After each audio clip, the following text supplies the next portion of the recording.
नमस्कार दोस्तों, आपका बहुत बहुत स्वागत है मेरे YouTube चैनल में। दोस्तों, आज का जो हमारा टॉपिक है वह इतिहास के महत्वपूर्ण प्रश्नों का है, जिसमें हमने इतिहास के ऑब्जेक्टिव प्रश्नों को रखा है, जिसे अगर आप पूरा देख लेते हैं तो हो सकता है कि आपको एग्ज़ाम में इसी तरह के कई प्रश्न मिल जाएं इसी वीडियो से। तो वीडियो को लास्ट तक देखिएगा, ज़रा भी स्किप मत कीजिएगा। अब की बार परीक्षा का पैटर्न चेंज है, जिसमें आपको 20 प्रश्न आगे के बहुविकल्प ही मिलेंगे, वो भी पूरे किताब से। तो चलिए शुरू करते हैं। हमारा जो पहला प्रश्न है वह है, यंग इटली सोसाइटी का संस्थापक कौन है? तो आपको जवाब देना है बिस्मार्क हैं, काबूर हैं, मैजनी हैं या गैरीबाल्डी हैं। तो जो यंग इटली की सोसाइटी है उसके जो संस्थापक हैं वह है मैजनी। तो बढ़ते हैं हम दूसरे प्रश्न की ओर। प्रश्न नंबर जो 2 है वह है, रक्त और लौह की नीति किसने अपनाई थी? दोस्तों, यह इतना इम्पॉर्टेंट प्रश्न है कि यह TGT लेवल तक पूछा जाता है, तो आप इसे देखकर जरूर जाइएगा। तो आपको उत्तर देना है गैरीबाल्डी हैं, बिस्मार्क हैं, मेजनी हैं या फ्रेडरिक हैं। तो इस जो प्रश्न नंबर 2 है इसके जो उत्तर होगा वह है बिस्मार्क, यानी रक्त और लौह नीति के जो अपनाई थी जिसने, वह बिस्मार्क थे। तो प्रश्न नंबर 3 जो है, भारतीय राष्ट्रीय कांग्रेस की स्थापना कब हुई थी? भारतीय राष्ट्रीय कांग्रेस की स्थापना 1883 में हुई थी, 1785 में हुई थी, 1885 में हुई थी, 1890 में हुई थी। दोस्तों, इस ऑब्जेक्टिव प्रश्नों में आपको ऐसे विकल्प दिए रहेंगे जिसे आप कहीं ना कहीं देखे रहेंगे, जिसे देखने के बाद आपको लगेगा कि यही उत्तर हो सकता है। तो आप थोड़ा ध्यान दीजिएगा, आप मिलते जुलते उत्तरों की तरफ मत जाइएगा, जो आपको एकदम क्लियर हो उसी को लगाइएगा। तो जो इसमें भारतीय राष्ट्रीय कांग्रेस की स्थापना हुई थी यह 1885 में हुई थी, और इसके जो संस्थापक थे वह थे A.O. ह्यूम। जो भारतीय राष्ट्रीय कांग्रेस के संस्थापक थे वो थे A.O. ह्यूम।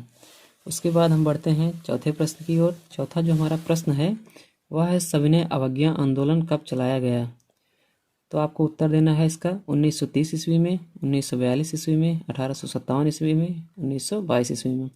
दोस्तों, अगर आप देख सकते हैं इन दोनों से अगर आप नहीं परिचित हैं तो इस तो जरूर परिचित होंगे, क्योंकि 1857 की जो क्रांति थी वह बहुत ही महत्वपूर्ण क्रांति थी। तो आप इसे देखकर मत भागिएगा, आपका जो सही उत्तर है वह है 1930 ईस्वी। उसके बाद हम चलते हैं पांचवें प्रश्न की ओर। पांचवा जो हमारा प्रश्न है वह, आर्थिक महामंदी का प्रारंभ किस वर्ष हुआ था? तो इसका जो उत्तर है आपको अगर आता है तो आप अपने मन में सोच सकते हैं, 1919 ईस्वी, दूसरा है 1924 ईस्वी, 1929 ईस्वी या 1939 ईस्वी। तो आर्थिक महामंदी का जो प्रारंभ हुआ था वह 1929 ईस्वी में हुआ था। उसके बाद हम बढ़ते हैं प्रश्न नंबर 6 की ओर। प्रश्न नंबर 6 जो हमारा है, संयुक्त राष्ट्र संघ का मुख्यालय कहाँ पर स्थित है?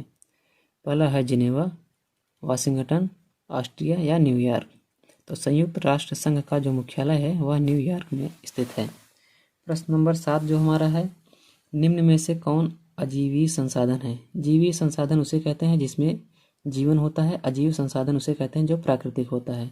तो आप देख सकते हैं यहाँ पर पशु हो गया, पौधे हो गए, पक्षी होता है हो गया, इन तीनों में जीवन पाया जाता है, लेकिन चट्टानों में जीवन नहीं पाया जाता है, यह प्राकृतिक होती हैं। अब प्रश्न नंबर जो 8 है, भूमि एक संसाधन है। जो हमारी भूमि है वह किस प्रकार की संसाधन है? पहला है मानव निर्मित, सौर ऊर्जा निर्मित, प्राकृतिक या उपरोक्त सभी से। मानव निर्मित का मतलब होता है यानी मानव ने बनाया है। सौर ऊर्जा निर्मित यानी सौर ऊर्जा से बनाया गया है। चौथा है प्राकृतिक, या किसी ने नहीं बनाया, किसी प्रकृति ने बनाया है। तो ये जो उत्तर होगा यह होगा प्राकृतिक। अब हम बढ़ते हैं प्रश्न नंबर 9 की ओर। प्रश्न नंबर जो 9 है हमारा वह है, चिपको आंदोलन संबंधित है। चिपको जो आंदोलन है यह पेड़ों की रक्षा के लिए चलाया गया था। जब सरकार पेड़ों की कटाई कर रहे थे तो वहाँ के लोग, जो औरतें थी खासकर, वह पेड़ों से लिपट जाती थी और उसे काटने नहीं देती थी। उसी के विषय में यह आंदोलन चलाया गया था। तो आप देख सकते हैं यह किससे संबंधित है, मृदा संरक्षण, जल संरक्षण, वन संरक्षण या वायु संरक्षण। तो अभी हमने बताया कि पेड़ों से संबंधित है, तो वह हो गया वन संरक्षण। फिर उसके बाद प्रश्न नंबर 10 है, सलाल बांध किस नदी पर बना है? आपको उत्तर देना है कृष्णा नदी, चिनाब, सतलज या महानदी। तो सलाल जो बांध है वह चिनाब नदी पर बनाया गया है। प्रश्न नंबर जो 11 है इसमें है, निम्नलिखित में से कौन सी एक खरीफ की फसल है? फसलों को आप जानते होंगे, खरीफ, रबी और जायद। तो उसमें से आपको सेलेक्ट करना है, चना हो गया, धान, सरसों, गेहूँ। आप देख सकते हैं चना हो गया, सरसों और गेहूँ जो है एक समय में बोया जाता है, लेकिन जो धान है वह उसका समय अलग है, और वो खरीफ की फसल जो है वह धान है। प्रश्न नंबर 12 है, कपास की खेती के लिए सबसे उचित भूमि है। कपास की जो खेती होती है उसके लिए सबसे उचित भूमि कौन सी है? काली मिट्टी है, लैटराइट मिट्टी है, लाल मिट्टी है या जलोढ़ मिट्टी है? तो कपास की खेती के लिए जो सबसे उपयुक्त मिट्टी होती है वह काली मिट्टी होती है। फिर प्रश्न नंबर 13 है, झरिया प्रसिद्ध है। अगर आप भोजपुरी गाना सुनते होंगे तो उसमें आप सुने होंगे झरिया वाला। तो वह किसके लिए प्रसिद्ध है? तांबे के लिए, पेट्रोलियम के लिए, बॉक्साइट के लिए या कोयला के लिए? तो झरिया जो है वह कोयला के लिए प्रसिद्ध है। उसके बाद प्रश्न नंबर 14 है, किस खनिज को काला सोना कहा जाता है? यानी काला सोना हीरे को कहते हैं, लोहा को कहते हैं, चांदी को कहते हैं या कोयला को? तो जो काला सोना कहते हैं वह कोयले को कहा जाता है। फिर प्रश्न नंबर जो 15 है, भारत में पंचायती राज की संस्थाओं में महिलाओं को कितना प्रतिशत आरक्षण दिया जाता है? आप देख सकते हैं गांव में जो प्रधानी होती है उसमें अक्सर महिलाओं को ही खड़ा किया जाता है, क्योंकि उसमें उनको 33% आरक्षण दिया जाता है। तो जो उत्तर होगा वह 33% होगा। प्रधानी भले ही उनके पति करते हैं, लेकिन खड़ा जो किया जाता है वह अक्सर महिलाओं को ही किया जाता है ताकि उनको आरक्षण मिल सके। प्रश्न नंबर 16 है, भारत का पड़ोसी देश नहीं है। चीन, नेपाल, इंग्लैंड, पाकिस्तान।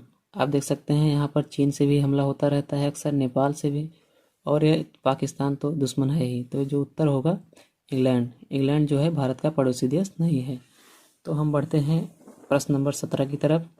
प्रश्न नंबर जो 17 है, निम्न में से कौन सा संघीय राज्य नहीं है? उत्तर प्रदेश, बिहार, मध्य प्रदेश, दिल्ली।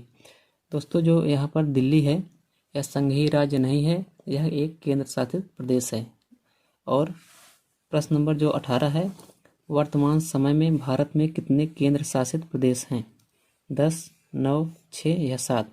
वर्तमान समय में भारत में 7 केंद्र शासित प्रदेश हैं और 28 राज्य हैं। तो वीडियो पसंद आया है तो वीडियो को लाइक कीजिएगा और हमारे चैनल को सब्सक्राइब जरूर कीजिएगा। अगर पसंद आएगा तो वीडियो को शेयर भी कर दीजिएगा ताकि और लोग भी देख सकें। तो वीडियो को देखने के लिए बहुत बहुत धन्यवाद। जय हिंद, वंदे मातरम।